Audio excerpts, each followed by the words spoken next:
Comedy was like a religion to me at one point. I was watching it relentlessly. I kind of stopped after when I stopped drinking. I need to get back into comedy, but it was like a religion to me. I love stand-up comedy. And remember, it's like Ricky Gervais said, comedy's subjective. I can't say what's funny, what's not. Right? Somebody walking up and punching an old lady in the back of the head can be funny to someone. Doesn't mean it's a good thing, but I can't tell that person that's not funny. It's funny to that person. Comedy is subjective. I'm not going to say whether this is funny or not. I don't have that authority. Neither do you. But we can talk about quality of comedy, just like music. Right? People say that's not music. Actually it is. But you can talk about quality of music. You can talk about quality of comedy. I am your host, Jarrod Carmichael. Sure. Right off the bat, I'm going to just say I don't know this guy, so maybe some people like him because he's... You know how you grow to like someone, so you kind of like something even if maybe it's not the best? You just happen to like it because you like that person, right? Maybe this is his style. Maybe it's not complete garbage, it's just his style, but for an event like this, in the context of this event, this is looking to be bad. Okay. And I'll tell you why I'm here. I'm here because I'm black. I'll catch everyone in the room up. If you settle down a little bit, I'll tell you what's been going on. This is just bad stage presence, especially for an event like this. Right? He should have come out and not been all like acting like it's some serious speech, like he's telling a kid, "Hey, come on, we got to have a talk. You know, if you settle down a bit." But I have a feeling like when he paused, he thought like a stadium is going to be like applause and laughter. And then he's going to be like, if you settle down a bit, I'll let you know what's going on. And then the way he delivered it probably was not like what he thought he was. Like when you record yourself for a video or music or whatever you do, when you've never seen yourself, you can be like, oh, I'm going to kill it. I'm going to be just like maybe this person over here. And then you do it and it's like, oh, this was bad. I was not how I imagined myself in my head. He should know his style. He should have watched himself many times by now. But I wonder if that was just in his head. But it came off like, hey, we gotta have a talk here. Sit down. And it's just bad for a comedy monologue. It's so bad. Let's run that back and watch it again. Notice how he pauses, like he's waiting for applause and stuff, and then he says it. I guarantee it went differently in his head. In the room up. And in front of that. I'll catch everyone in the room up. If you settle down a little bit, I'll tell you what's been going on. It's so bad. This show, they didn't have a single black member until George Floyd died. So do with that information what you will. Again, in an event like this, you gotta throw the punches. You gotta throw the punchlines. They didn't have a single black person until George Floyd died. Do with that as you will. Like, you gotta have the right attitude for comedy. That wasn't a joke. I'm not even sure if it was supposed to be a joke. Nobody would be laughing. Nobody in that room would be laughing. If they didn't know he was a comedian, that this was supposed to be a funny event, nobody would be laughing. They're only laughing in context of knowing this is a comedian. That's the only reason they're laughing. Otherwise, they would think, oh, am I at a TED Talk right now? And not a comedic one, like such as Daniel Sloss? The Golden Globe Awards did not air last year. This is so bad. The Golden Globes didn't air last year. Make a joke. Make a joke about that. Oh, an exclusive, rich, Hollywood club just got even more exclusive, right? You could have taken that concept and made a joke about it. An exclusive club becoming even more exclusive. But no, it's just statements. It's just statements, right? It's just, it didn't air last year, and I'm here because I'm black, and they didn't have a black member until George Floyd died. Okay, all true statements. All true statements. Where's the joke? Where's the funny? Are you just giving me a history lesson right now? Where's the joke? Right? You gotta throw the punchlines. You gotta have that commanding stage presence. In an event like this, you gotta be commanding and throw the punchlines. That's what Ricky Gervais did. Think of him whatever you will. That's what he did. And that's why everybody loved it. Or maybe not everybody. It's generalization. But in general, people fucking loved it. The number one thing you want to do when you're a comedian, when you come out, is get everybody on your side. That's why they come out, why politicians do it too, come out and say something simple, like Oklahoma, or it's a tactic to get everybody on your side. You want to do it. You want to do something. Get people on your side immediately. And he's doing nothing but making people bite their nails, go, oh, this is going to be horrible. I was at home. Sitting down is not a bad thing. Mitch Hedberg has done it, right? And he brought a crowd around who was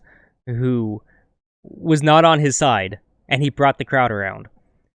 Sitting down like this after you just made a statement and had stage presence, like, we gotta have a talk, son. Your behavior lately.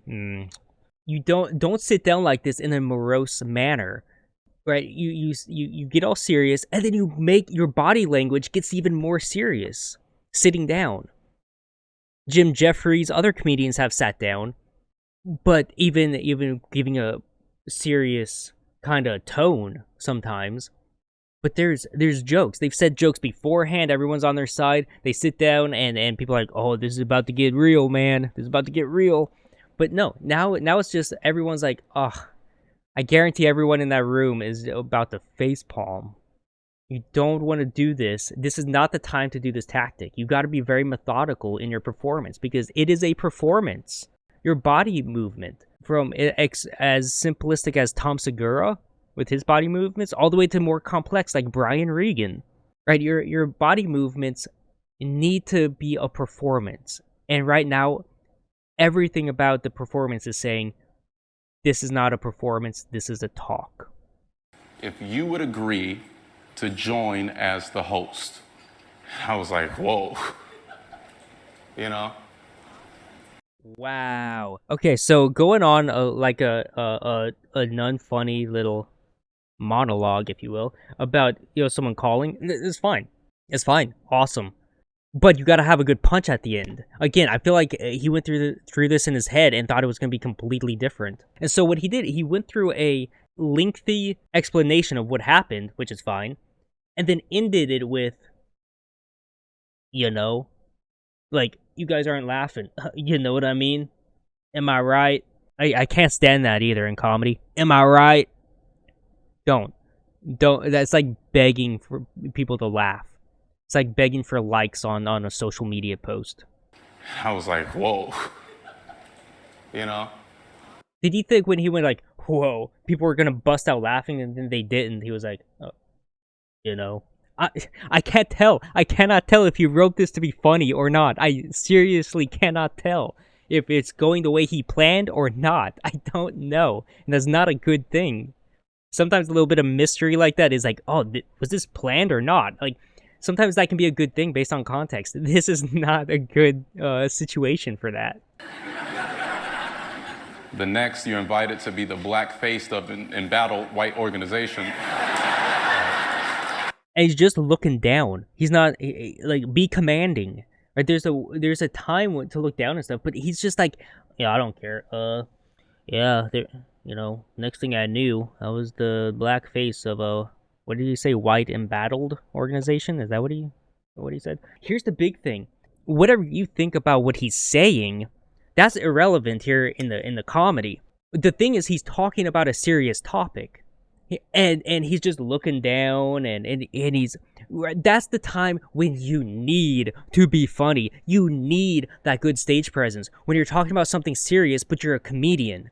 It's not just a serious topic. It's not just serious. It's the fact that it's awkward. It's a serious topic that can be awkward, can bring an awkward air into a room when the atmosphere is supposed to be funny. That's when you need to be funny, when that serious issue can spark awkwardness. And he's doing everything in his power to make it even more awkward.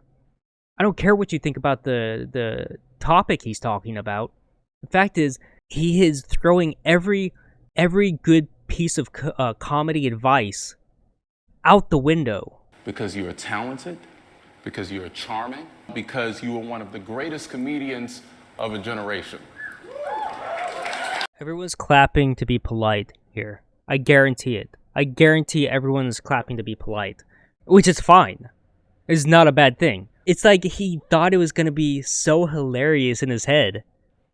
And to some it might be. Again, comedy subjective.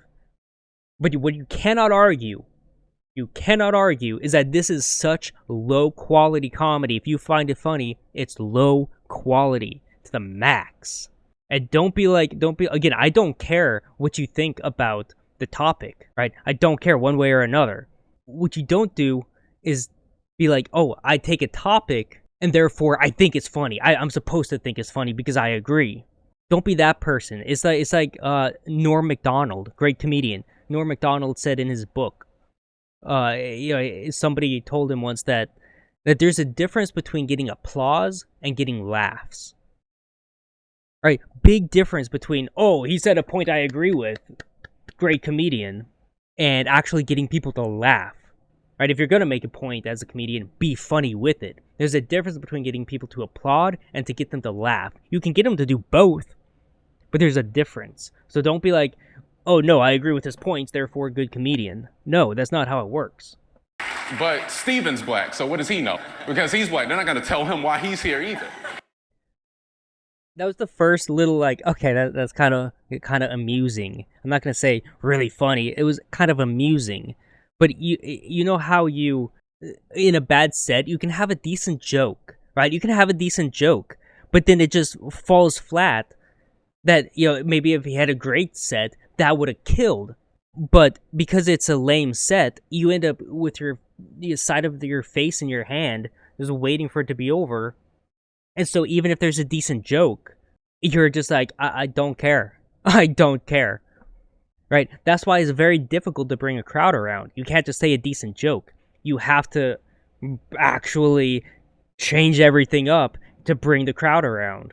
It's not good enough just to, oh, I'm bombing, let me say a good joke. It's not good enough. That's why bringing a crowd around is a really good, art form for a comedian to know how to do. Who, for the sake of this monologue, represents every black person in America. And I said to Avery, that could be funny, right? This represents every black, because people do that a lot of times. They talk like it represents everybody when no, you're not talking about everybody, right? So okay, comedic, right?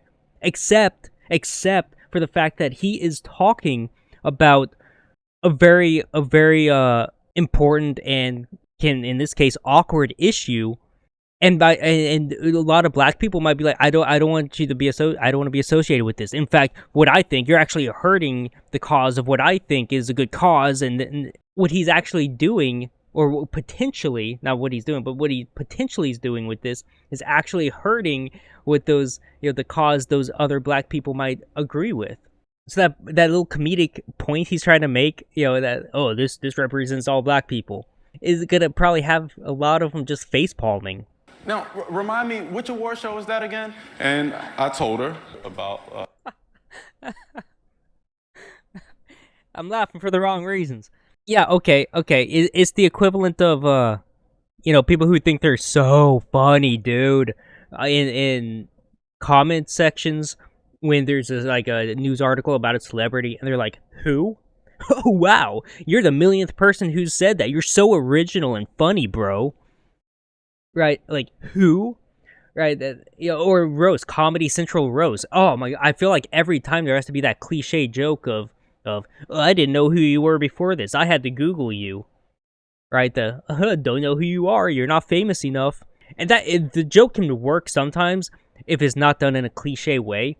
It's not even that this is cliche. It's that it just fell flat. I had to tell her what the award show was. Wait, is that a joke, or are you actually telling me that you had to tell her what the award show was? I can't tell.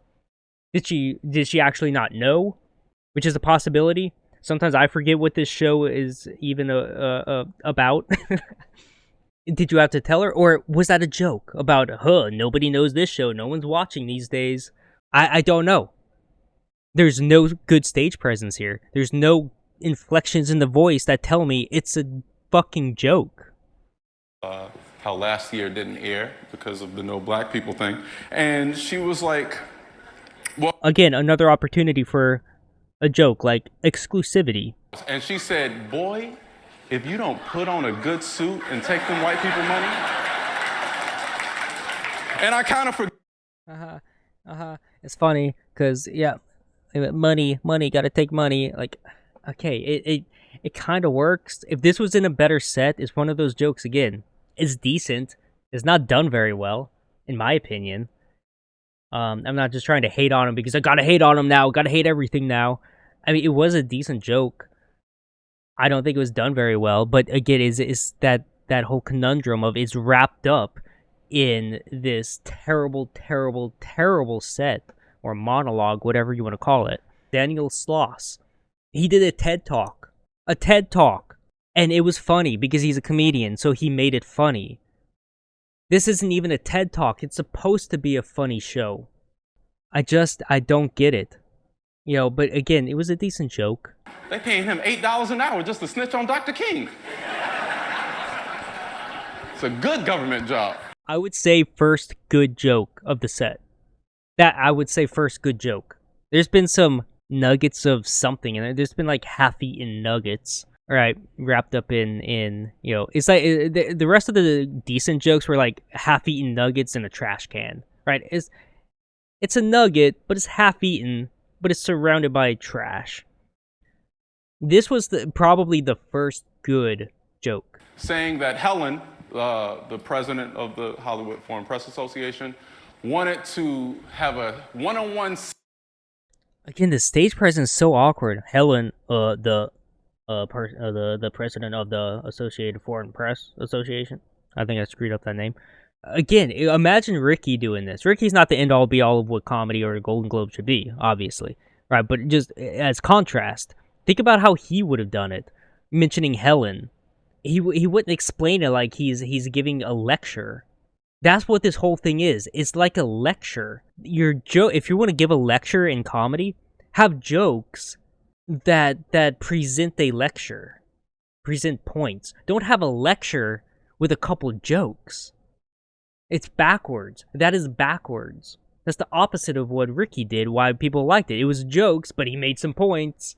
Right? He was lecturing some people right there in the audience through jokes.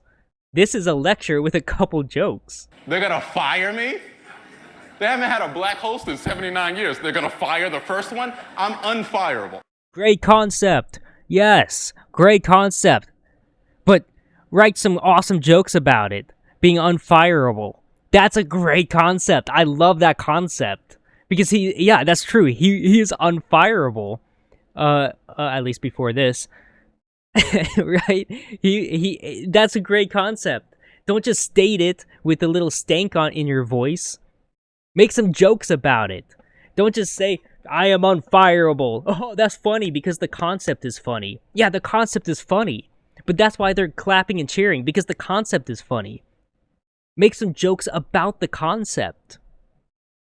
Right? It's like when you have a movie with a good concept. I love good concepts, especially in like horror movie, The Purge. I feel like The Purge had so much potential it didn't live up to.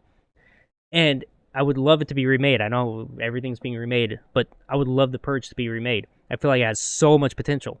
But I hate it when you have a movie with a good concept, but they don't do anything with it. It's just you're watching because fun concept. Where's the good writing around it? Where's the good plot development, character development? Where's all the good stuff surrounding it? Don't just take a concept and be like, hey, applaud because concept. Take it and do something with it. Make some great art with it. Right? All they're doing is applauding and laughing because of concept. I love that concept. Being unfireable is comedy gold for this set. Do something with it. Dude, everyone looks so awkward, bro. Again, they're like, it's like, yeah, he's unfireable. Yeah, he should have been. Right? Oh my god. See, even a lot of people are like, I guarantee a lot of the black people, I don't want to say guarantee, but a lot of the black people watching this, or there, were like, oh, so what you're saying is you're basically wiping your ass with the opportunity they gave you. I'm unfireable. What are you gonna do? They gave it to, finally to a black person, and what you're saying is, I don't appreciate it. I don't care. What are you gonna do? Yeah, man, I'm just gonna run with this opportunity and rub it in your face, right? Not just during that situation, but when I'm on stage, I'm gonna rub it in your face again. What are you doing? I guarantee a lot of black people are like, "Wow, you're making us look bad," even though he doesn't represent all black people, obviously. But sometimes when black people or women or something does something, people will look at that one person and blame the entire gender. People don't do that with white people, but black people do it with black people, right? Lil Nas X comes out as gay, and I've saw so many comments. Oh, we lost another brother. What? Oh, you're just being racist and homophobic. It's okay for him to be gay, but it's not. It's not gay. Being gay is a bad thing. Plus, it's even worse because he's black. A lot of black people even go, oh, you're black, so you have to be this way, right? And so now a lot of these black people, I bet, are thinking, oh, you're just making us look bad to all the idiots that want to group, everybody up in a representation of an individual. Like, this is so bad. Helen really just wants to educate you on the changes that the organization has made. I don't really need to hear that. I took... Why not? Why not? I didn't even have... Dude, look at this. Dude, I didn't even finish it because this isn't a comedy set. He just made a statement. I didn't even wait for a punchline or anything because it's just statement after statement. If this was a comedy set, I wouldn't have paused it right there because I'm like, oh, is a punchline coming? Gotta wait for the punchline. My mind is already conditioned. It's not a comedy set. It's a TED Talk without comedy. But why wouldn't you want to hear the changes? You're about to go on there and speak on in their organization. Why would you not want to hear about the changes? Isn't that a good thing? Isn't that what people have wanted? So it's like you're ranting about them. I'm only here because I'm black and they were racist, but I'm not gonna say that they were racist. And well, here we made some changes. I don't care. Well, what are you complaining about then? I took this job assuming they hadn't changed at all. I took the job assuming they hadn't changed at all, so when they tell me they have changed, I don't care because I already took the job assuming. What? That makes no sense. Why are people laughing? That makes no sense. Think about it. It makes no sense. At all. I heard they got 6 new black members. And why are they laughing? It wasn't a joke. He was just making a statement. This was one of the worst comedy sets I've ever seen. I don't even know if it was supposed to be a comedy set. Maybe I'm wrong. Maybe it's not even supposed to be comedy. I don't know.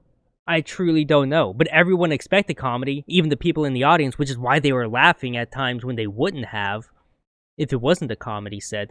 So everybody assumes it's going to be comedy, except him, I guess. Dude, what in the hell? If this was a central comedy roast, dude, he would have been booed off more than the situation. Don't look that up if you're prone to extreme cringe. The situation on the roast of Donald Trump. Yeah, there's nothing wrong with liking it. The comedy in this, thinking that, oh no, it was really funny. But you cannot say this was good quality comedy, because it wasn't.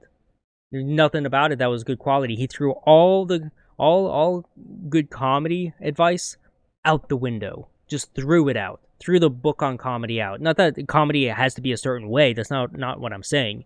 When he's sitting down like this, so again, it's a snowball effect of awkwardness. You don't want to be awkward as a comedian. You don't want the room to feel awkward. So he was being all serious, doing his making terrible stage presence, making it seem like he's like telling his son he needs to have a talk with him. And then after that awkwardness, he sits down, which is more awkward when you're already in that kind of atmosphere. So he sits down, and then which creates more awkwardness. And he's just looking down and all this stuff, just kind of mumbling, and he's not really commanding the room, which creates more awkwardness. And then he has people sitting awkwardly. So they're whoever's designed or set up this room, I think, could have done a better job. But you have people, looking behind them, right behind themselves, and so that's already awkward. Having to sit like that through that whole thing, that's awkward enough. Having to sit there, and now you have, I can't remember his name. You have this guy. You have him now awkwardly looking at him. He's probably covering his mouth because he feels awkward. Like, I don't know what to do with my mouth. Do I laugh? This is so awkward. I don't know what to do. So now he has to be directly in front of him, basically face to face, very close, which is already awkward when you're at a show and they're like right there in front of you. Now pile on all that other awkwardness. Now he's like right there, having to sit awkwardly, look at him, go, do I laugh? Do I not? Plus he's black, which probably makes it even more awkward because of the topic, right? And so now he's like, I don't know what to do. Do I laugh? Do I not? This is so awkward right now. And he's just compounding the awkwardness with more and more and more awkwardness. And people don't know what to do. That's probably exactly why he's covering his mouth. He's just like, I don't know what to do. I feel so awkward right now. As a comedian, you need to make people feel as comfortable as possible. That's how you get them on your side, or part of it. You make them feel comfortable. Right now, he's making everyone feel awkward. Right? With Ricky Gervais, even though he was attacking him and it was awkward, Tom Hanks had that look on his face, right? Just like, what? Even though it was awkward, he made them feel comfortable. Like, it's okay to laugh. It's okay to, even if they, he made the people watching at home feel comfortable.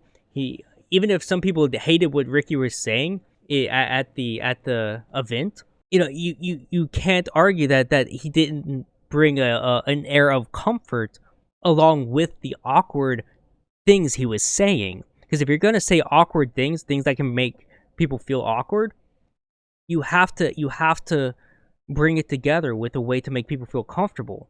And you do that by commanding and having good stage presence and good jokes. You don't do that by getting all serious and then sitting down, just looking down and awkward, and then have people awkwardly sitting, staring right at you, and then just compiling and not saying any jokes and just making things awkward. Right? This wasn't just low quality comedy. This was anti-comedy. You can find comedy in anti-comedy. Like, again, an old lady getting punched in the back of the head is basically anti-comedy. Doesn't mean some dip can't find it funny in his own evil mind. But this is like anti-comedy because he's doing things that suck comedy out of the room.